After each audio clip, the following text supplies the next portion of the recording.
Hello, guys. Welcome to the Sports Join. Again, we are back with our Premier League preview. I hope all of you watched our Premier League review of the match day 11. There were some amazing games. Manchester United making a great comeback, Chelsea beating Leeds, and obviously there was a North London derby which ended in such a disappointing note for Arsenal. And now here we are again. So this time, this is going to be a Manchester heavy preview. I can admit that because this is the week where Manchester gets all tribal. It's the Manchester United versus Manchester City. So it was sort of important and necessary for on our part to bring at least one person who's residing in Manchester. So Meher is back again. Welcome. I think this is the first time you're appearing on TSD, Meher. Is it? Yeah, it's the first time for the Yeah, TSD. so yeah, Mihir has been a part of the Sound of Manchester podcast for quite a long time, but debut appearance on TSD, so welcome. And hi, the usual suspects, Sushil and Prathamesh are here as always. So, guys, it's the Manchester derby time. I know it's not the most exciting of derbies for sure, considering its history goes back all the way to last 10 years. So I totally get a fact that it might not be as especially at least in India, people don't take it as one of the most serious games, but it definitely is to a great extent. Because there have been some amazing clashes. This team came and smashed us 6-1, and there were some. We went there and we ruined their title celebration in 2018. So there are some amazing things to talk about, Meher. But again, Manchester United, or everything running in their mind right now would be that defeat against Leipzig. And I can personally admit the defeats to PSG and Leipzig, I think both of them individually, they were more disappointing than the ones against Tottenham. Because Tottenham, on their day, they were really good and we were shit. These games which hurt me incredibly more because I think we had our chances, and it was sort of we inflicted it on ourselves. We pressed the self destruction mode and we brought that on ourselves. So do you think it's needless to say, but it's going to be it's inevitable, right, that this game is going to be playing in their minds? Well, about the PSG and Leipzig game, it's classic Manchester United, isn't it? Over the 5-6 years, that we've always been a team that shows promise. When it's time to reach the promised land, we've always fallen short. Probably even last season, when you look at the last finals that we lost, it's it's just that. But the thing about this team is that we're very unpredictable. We don't know which team is going to come out, and history over the last maybe 1 year, we've got the edge because we've just lost a game, and we've been knocked out of the Champions League, unfortunately. And of course, Ole versus Pep. Ole's got the up so far in the Premier League. He won fantastic double last year. This year, without fans, maybe it'll be different. It'll be different. I see a lot of fans on the streets, of course. Yeah. Blue fans, even though I'm nearer to Old Trafford than Etihad, so feels lonely to be a Manchester United fan right now. And yeah, I think, but again, we have our club is an X factor as of now. So let's see. Yeah, I mean, you talk about being lonely. One thing that I can definitely vouch for is depression, and this club has been causing plenty of it to us this in the last, I don't know, goddamn, how many years. So again, Sushil, coming back to you, we've talked about big clubs, and we somehow don't associate, in spite of all their achievements, Manchester City. I think you still don't really consider them a threat, especially in the current scenario, because in the last 2 seasons especially, they have shown vulnerable signs despite all the pep magic and all the signings, the investment that was made in the side. uh, there's still so much vulnerability to this side. So do you think Pep is going to walk in thinking, yeah, these are going to be three free points for me? When you say last 2 seasons, are you including the season where they got 99 points? Yeah. Because they didn't look very vulnerable back then. I mean, Yeah. obviously the Champions League exit was. Yeah. But yeah, I think the vulnerabilities happened last season and then again earlier this season. I think now the squad's pretty Aguero is likely to make an appearance against Marseille tonight. So that'll be the final Had sort to of be, had to be that Aswell comes yeah. back right against Manchester City United. Yeah, this is unbelievable. Yeah, yeah, and I think there. I think he's exactly what they've been missing Yeah, since then. And so, obviously he's coming. He's much older than you'd want your to be. So there'll be some drop off in quality there. But one of the best strikers in Premier League history, so I don't doubt he'll make a difference. In terms of City overall, I think there's something to be said about how they've picked up their form over the last few weeks. They've really sorted away some of the opposition in the Premier League, place in the Champions League knockouts. They just went about their business, not. And I think finally Kevin De Bruyne is coming back onto form after a run of games, and so I think he's going to be, along with Aguero, the factor in that game. Not to mention, obviously, like you said, United out of the Champions League. There's the whole situation with Pogba and Raiola, which I believe is one of the main reasons why they didn't make it through at the end. Can't be good for the team chemistry when something like that happens that close in game. But that being said, United have a way of following the Manchester Derby. They did it last season also. I believe they were having a draw, but they ended up winning, if I'm not yeah, wrong. yeah. So, like they say, derby days, you can never predict what's going to happen. So I won't be surprised if United win. But on form, it seems like City have the advantage. Yeah, it does. As unpredictable derby days have been, one thing, especially the last season's derbies, both of them, see, away to City and at home to, at home to City. I think one thing that I can say was we were magnificent in both those games, and we richly deserve to win those. And it could have so easily been 4 goals in on both nights if not for our strikers, like literally messing up with such easy chances, Prathamesh. But you know we are players are known to do that. United is one of those teams right now. They find a way to win a game that's not worth winning. At least not, I wouldn't say not worth winning, but a game that is totally out of grasp, they find a way to win it. A game that God knows how can anyone lose. Manchester United will end up losing that. So it is that sort of a team right now. It's like I said it last time. We are like the Pakistan cricket team. God knows what side is going to turn up on the day. So again, Bruno Fernandes against Kevin De Bruyne. I think last time I wasn't really excited about this, but this time both of them are at the peak of their powers. That'll be some battle, isn't it? I think in midfield, obviously, with the kind of work rate, especially that Bruno has, it's more likely that his he will be more defensively involved when I think De Bruyne defensively defending around is pretty difficult because De Bruyne doesn't really push in so hard into the defense to tracking back. He It's also obviously down to does. the manager, isn't it? I think Pep doesn't really want Kevin De Bruyne to track back much because he wants him always to be in a good position to provide a killer pass. Yeah, yeah. Ideally, yeah. I think ideally even Ole doesn't want that a team so bad defensively that Bruno has to track back, right? Yeah, So makes sense. that's one of the major issues again. And you talked about derbies, and how unpredictable they can get. One of the things that United, the way we want to play, or the way you see Ole play in big game, we need a striker who can be someone like probably Edinson Cavani, someone who is of course not someone like Martial or Rashford who are going to hit finds a few into the side netting and then probably find one that hits the back of the net. That's going to be a major problem for us, especially one thing that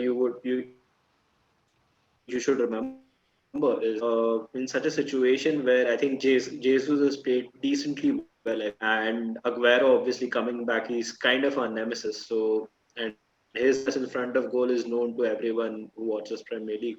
Yeah. So that's an X factor here. Whether the likes of Lindelof and Maguire are able to cope up with that, whether Alex Telles or Luke Shaw who were back and Wan Bissaka who had a terrible night in the Champions League you would say probably two inverted wingers and then two who fly high on the pitch. So that's going to be the major defensive battle because we saw against Leipzig how fullbacks can actually destroy us. Scored the first two goals. The third goal was a total mess up. Yeah. That's going to be key. Again, David De Gea, does Dees Anderson get the nod? That's again the question mark. The entire defense mark going forward. If we should hope that Cavani is back, it doesn't seem for that incident. It happened a couple of weeks ago. So Yeah. ideally, if he's fit, I think he should start. I think that's where probably have that little psychological edge that they have a strength, and then it's easier for someone like Bruno to operate rather than trying to create and score the chances himself. He can actually even look forward for a pass and finish rather than someone letting him down.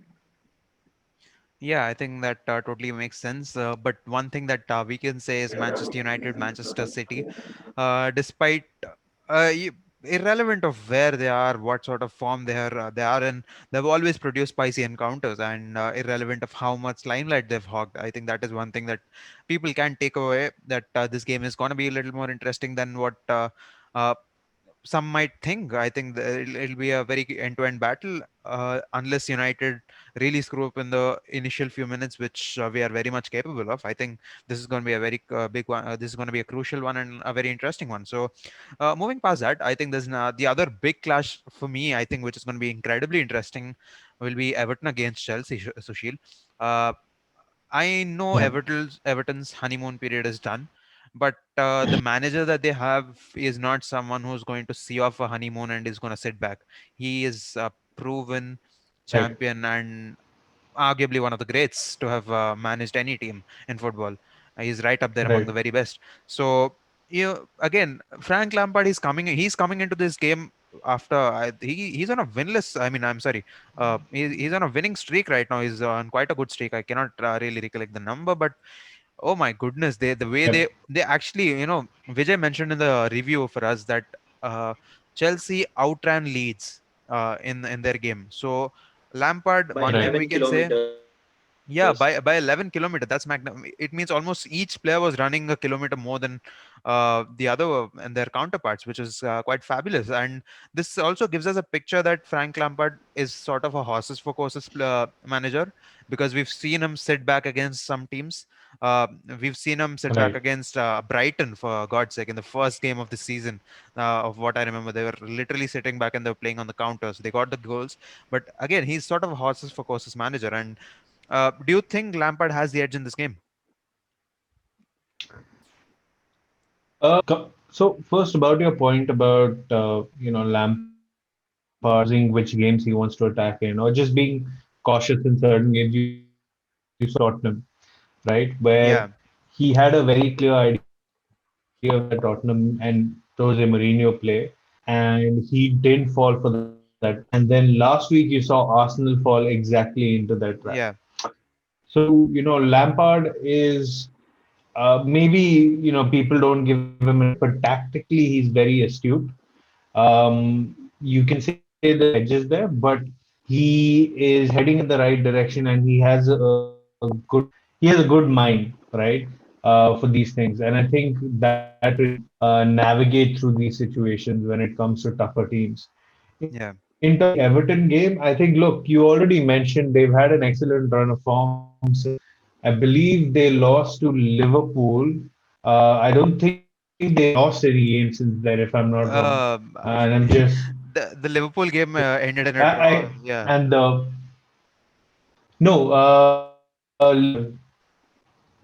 didn't the at the Liverpool start of game? the season. I The mean, Liverpool. I'm seeing it now. It's 2-0.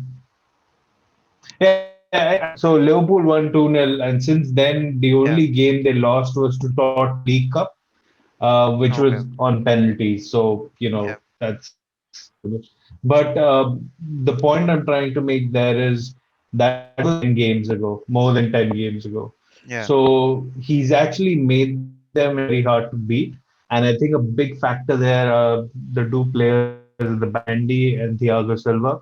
Yeah. They've really solidified the defense. I think at the start of the season, they were still a little conservative because I think he didn't have the back to be able to play the kind of attacking football that he wanted to. So he used to sit back. Now that he knows he has a goalkeeper he can trust, and we all Yeah. know what a bridge that is after we saw Kepa playing last season, Yeah. and he has an experience in the defense, he can give freedom to his midfielders, to his players to really, express themselves.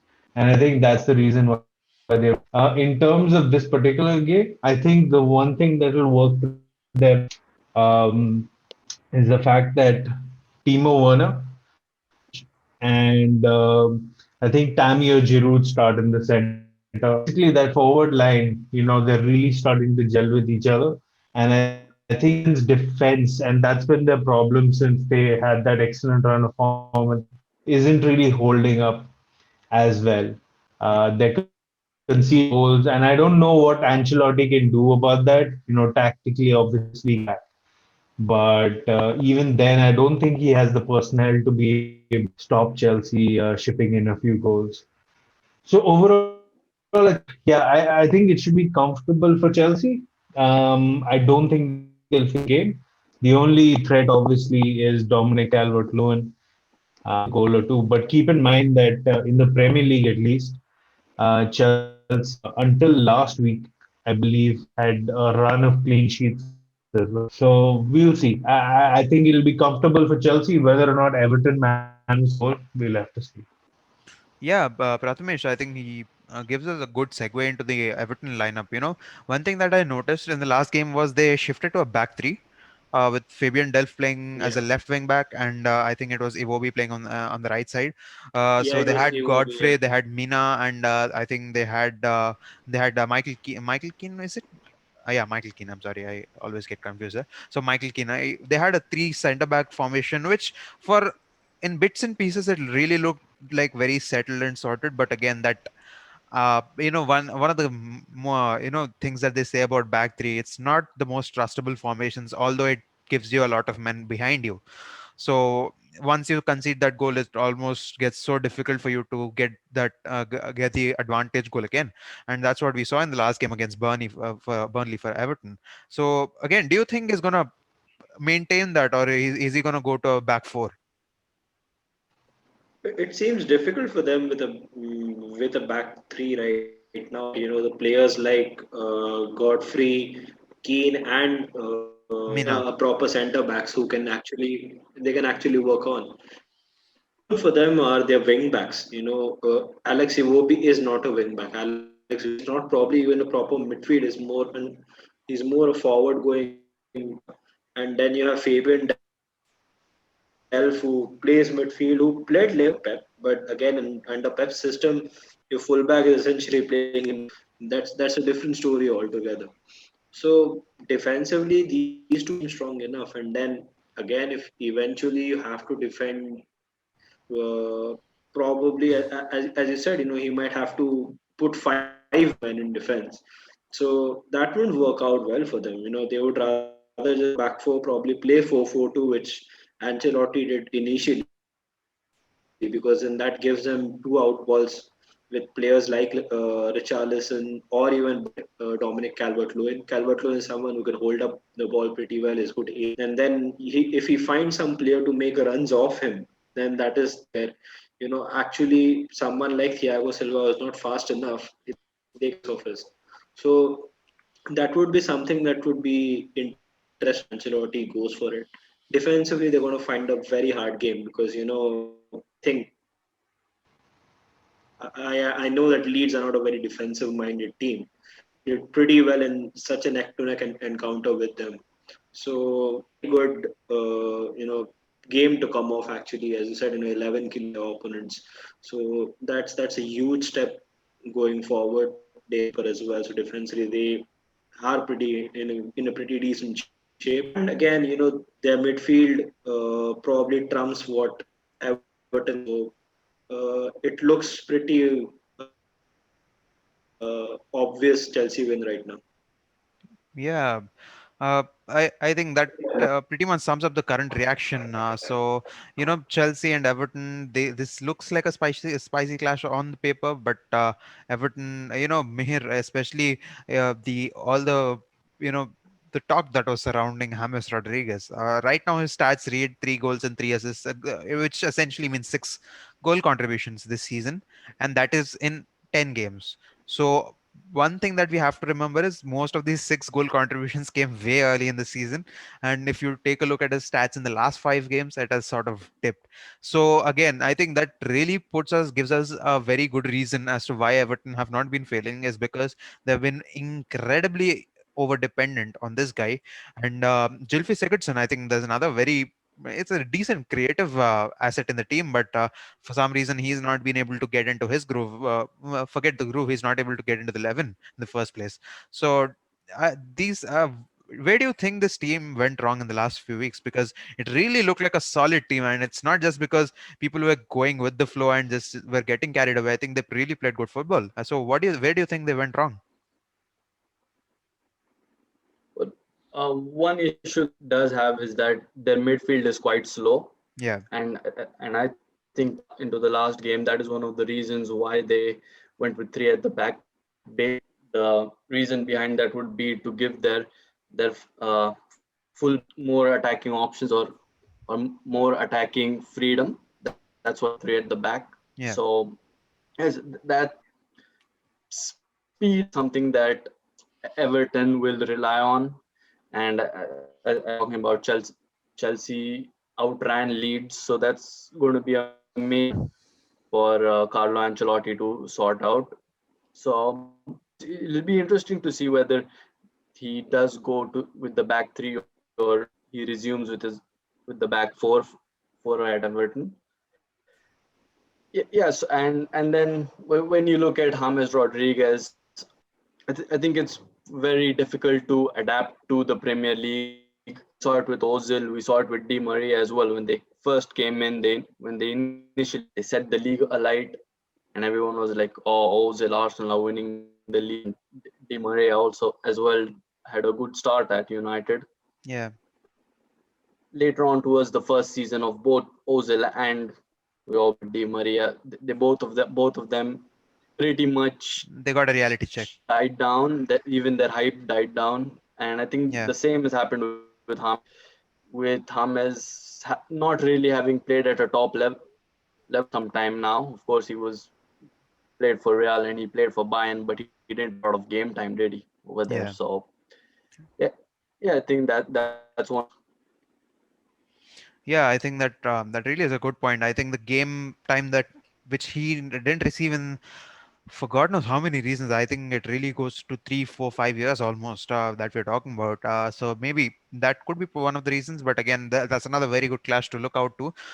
So coming to you, Sushil, I think Liverpool had a fantastic game. Liverpool, Jurgen Klopp had so many defensive issues on the day, and he just went all out attack, and he literally attacked the life out of Wolves on the other day. There were plenty of watchable actions, incidents in the game. It was so entertaining.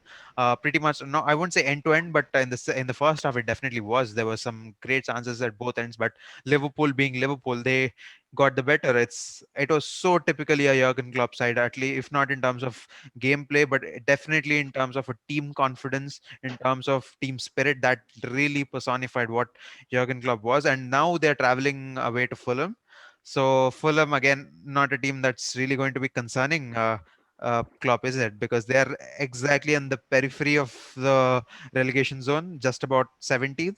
So, do you think there's any concern at all for Liverpool, besides a fact that there is a chance Liverpool lose a player after every game? Anurag, just before Sushil starts, I want to say that concerned, not Liverpool. Yeah, makes sense. No, I mean, look, I don't want to jinx it.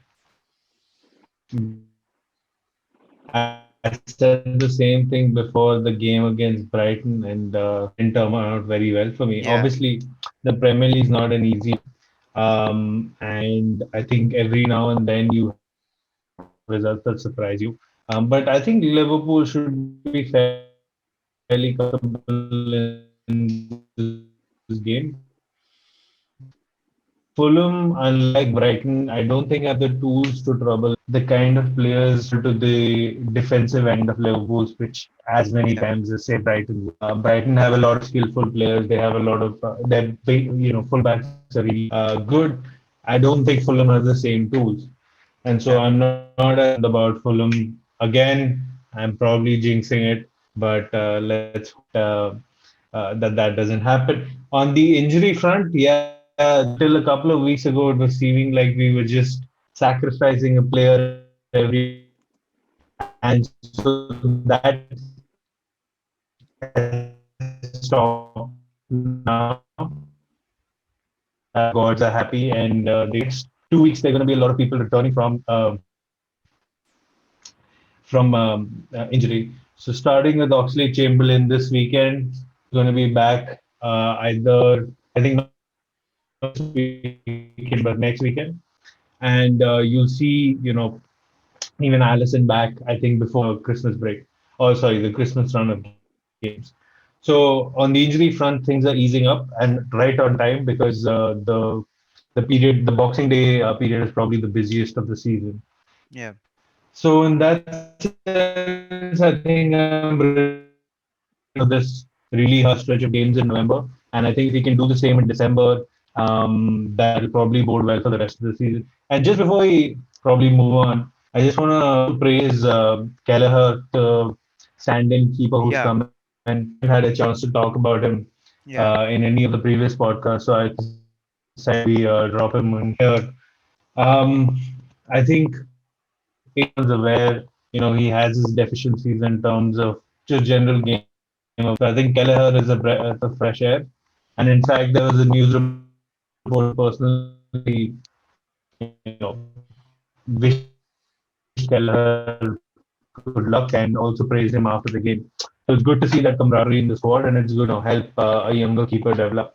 And I think I hope he gets a good run of games even after Allison comes into the team, maybe in one of the cups or even in a Premier League game now and then.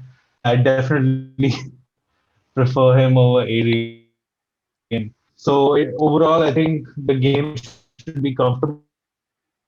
Trent is back.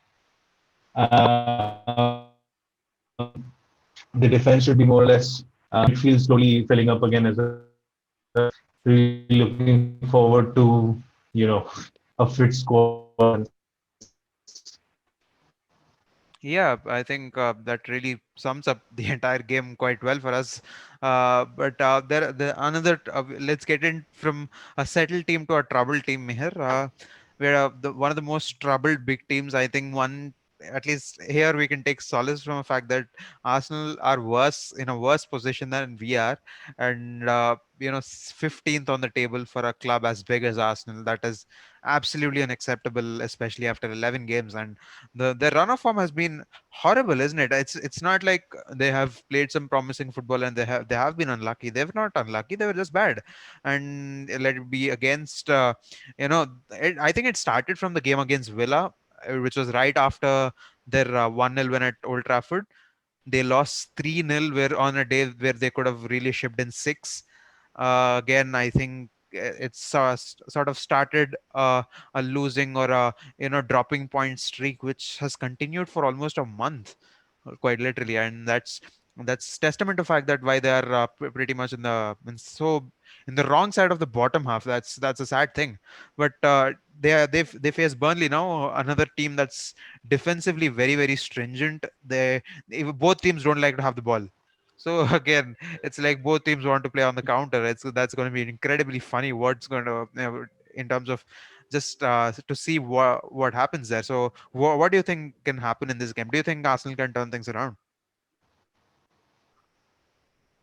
Well, first of all, I think we need to debate whether they're a big team or not. They've gone from being top six from six, which is it's shocking actually.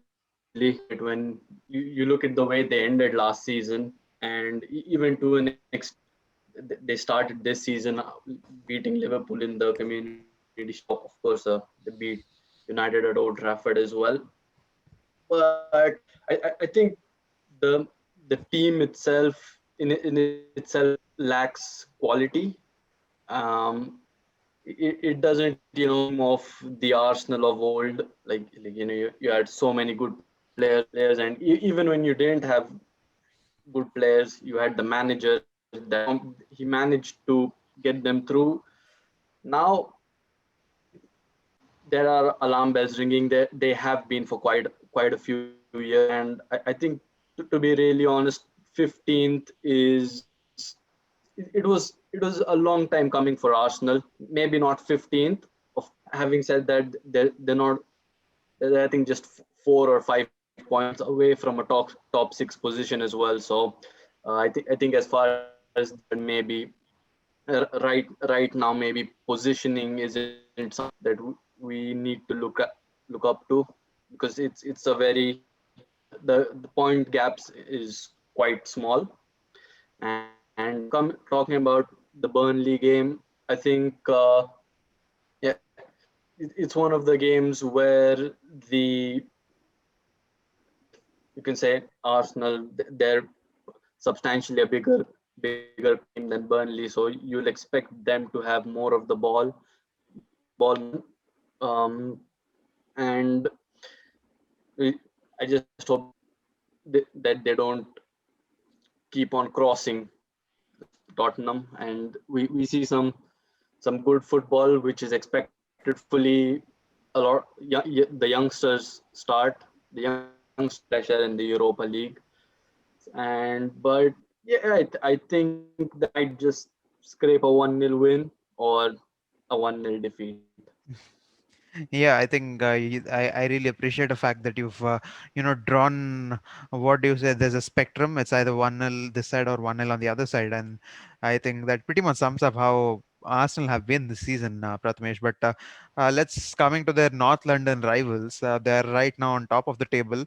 They are on a magnificent streak. Their goal difference is brilliant. Their defensive record, I think, if I'm not wrong, it is the best. I think they are the Smile on his only. face. Yeah, yeah. I can. It's almost. I really am starting to doubt if this guy is really a Manchester United fan.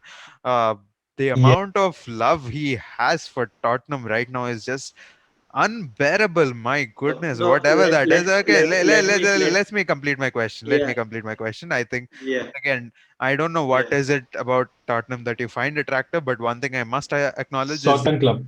yeah. The Southern Club.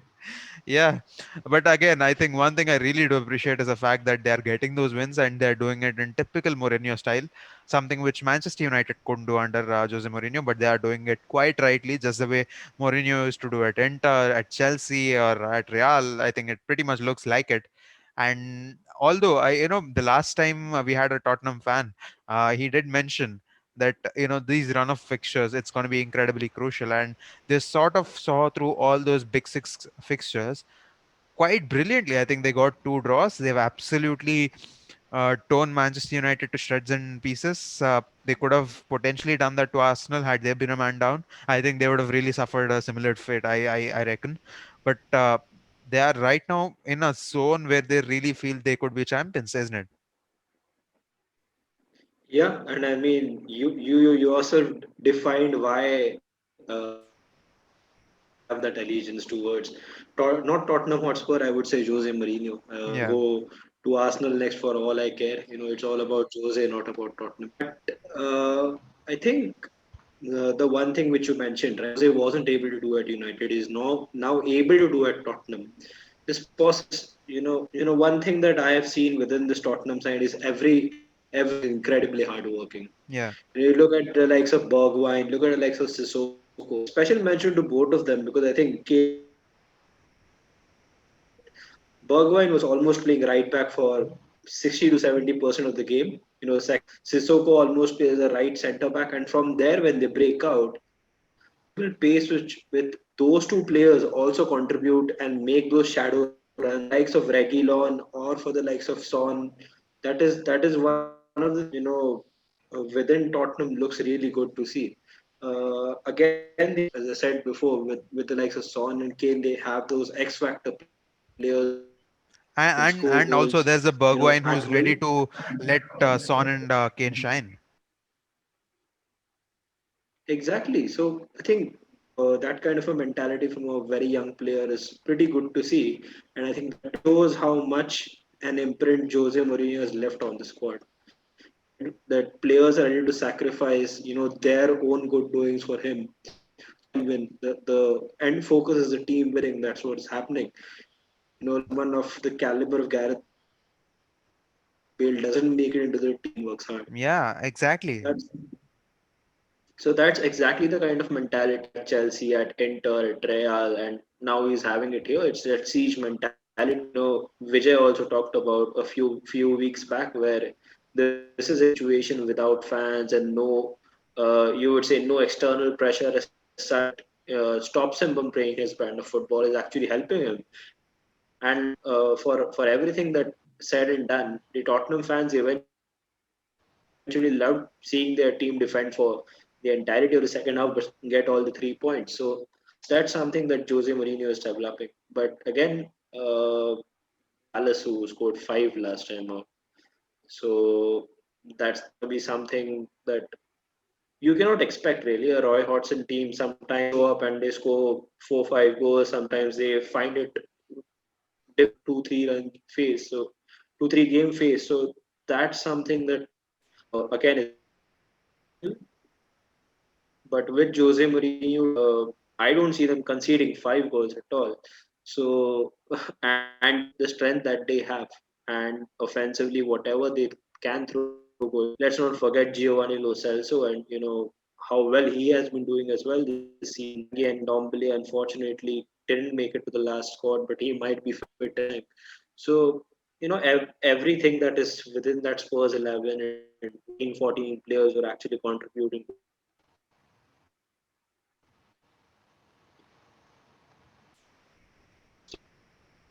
He's Prathamesh. Yeah, I Oh, think he he's frozen. It's gone. the internet couldn't handle all that Jose love. Defensive game kind of He sort of is back. Yeah, he's back. Yeah, Okay. but I think we'll just slide through that. But for now, I think Prathamesh has given a very good picture of Tottenham, at least in the time that he was there. They play against Crystal Palace, so that's going to be a very interesting game. Wilfred Zaha came on and he sort of sent a lot of FPL users into meltdown by scoring 2 goals, especially those who just removed Yes. him. And I yeah. think I can feel that pain, although I'm not a part of FPL anymore. That is one of the most, it's so energy consuming, and it's for goddamn what reason it you sort of take every game into action. uh it's very stressful in its own way. So I'm out of FPL, but I can totally relate with why Wilfred Zaha caused that panic attack to all of those people. So Oh, that is yeah. yeah.